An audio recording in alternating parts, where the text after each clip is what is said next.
ঈদের সালামি দেওয়ার জন্য ৫টা-১০টা দুলাভাই না থাকলে হয়, একটা মাত্র দুলাভাই থাকলে যথেষ্ট। আর ঈদের দিনে কি কি করলাম না করলাম তা নিয়ে থাকছে আজকের ভিডিওটা। ঈদ চলে গেছে, ১ সপ্তাহ হয়েছে। ঈদের ভিডিওগুলো মানে করে রাখছিলাম, আর সারা হয় না, তো ভাবলাম যে আজকে আপনাদের সাথে শেয়ার করি ঈদের ব্লগটা, সারাদিন কি কি করলাম। তো ঈদের আগে হচ্ছে আমি মেহেদি টেহেদি দিছিলাম না, আমার একদম ভালো লাগতেছিল না, তো হচ্ছে আমার ছেলেকে আরেকজনে লাগিয়ে দিছিল। আর ঈদ আসলে বাচ্চারা এত এত খুশি হয়, কারণ হচ্ছে সবাই থেকে সালামি পাবে, তার জন্য হচ্ছে। আর সবাই একটা একটা করে ব্যাগ হাতে নিয়ে রাখছে, কারণ ঈদের সালামি দিবে আর ওগুলো জমাবে সবাই মিলে। তো সবার হচ্ছে একটা একটা ব্যাগ, আমাদের ছাড়া আর কি, আমাদের আর ব্যাগের দরকার হয় নাই। তো ওদের হচ্ছে একটা একটা ব্যাগ সাথে নিয়ে নিয়ে করছে সারাটা দিন।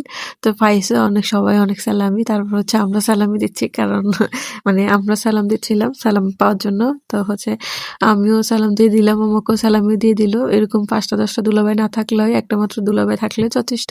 তারপর হচ্ছে যে আমি একটু ম্যাজিক করতে চাইছিলাম বিছনে, কিন্তু ম্যাজিক করতে পারি নাই।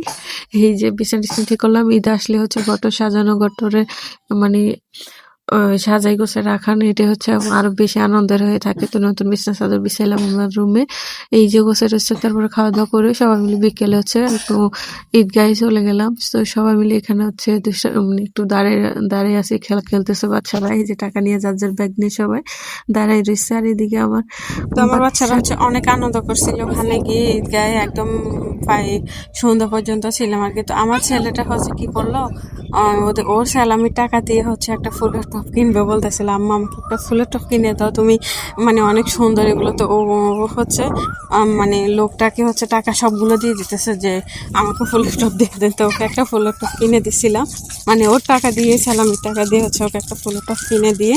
আর এখানে হচ্ছে আমার জালে আর আমার মেয়েকে আর হচ্ছে আমার বাগিনাকে নিয়ে হচ্ছে হুন্ডাটা একটু চালাইতেছে ওরা। আর এই যে এই খেলনাগুলো মানে বেলুনগুলো একদম সবাই নিবে, এত পাগল হয়েছে নেওয়ার জন্য। তো নিয়ে দিলাম, কি করলো শেষ পর্যন্ত 2 মিনিট পরে হচ্ছে এগুলা তিনজনে ছাইড়া দিছে। আরও তো খেলনা নিবে, কারণ ওদের টাকা দিয়ে ওদেরকে খরচ করে দিছিলাম, মানে ওদের স্যালামির টাকা দিয়ে হচ্ছে ওদেরকে খেলনা কিনে দিয়েছিলাম। আমার একটা টাকা আর খরচ হয় নাই। তো এই আর কি, সারাটা দিন অনেক অনেক মজা করছিল, মানে বাচ্চারা আর কি, বিশেষ করে আমরা তো একটা। আর এদিকে হচ্ছে আমি ফুলের টপটা নিয়ে পড়ছি বিপদে, আর এটা হাতেতে আমি ফালাতে পারতেছিলাম না, আর সাথে হচ্ছে ব্যাগটাকেও নিয়েছিলাম না, একদমই মানে অস্থিরতা লাগতেছিল। ভাই সন্ধ্যা হয়ে গেছে, ওই আমরা হচ্ছে এখানে বুট ভাজা খাইলাম, ফুচকা খাইলাম, সব এখন হচ্ছে ফুচকার জন্য দাঁড়িয়েছে।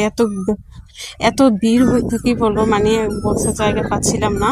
তো হচ্ছে দাঁড়িয়ে ফুচকা খাইলাম, বেলপুরি খাইলাম, তারপরে ওই যে চলে আসলাম। পরের দিন হচ্ছে আবার আমার ননসের পার্লারে চলে গেলাম আমরা একটু ফেসিয়াল করতে আর কি। তো আমার ভিডিওটা যদি ভালো লেগে থাকে অবশ্যই একটা লাইক, কমেন্ট, একটা শেয়ার করে দিবেন, আর কমেন্ট করে জানাবেন। Bye bye.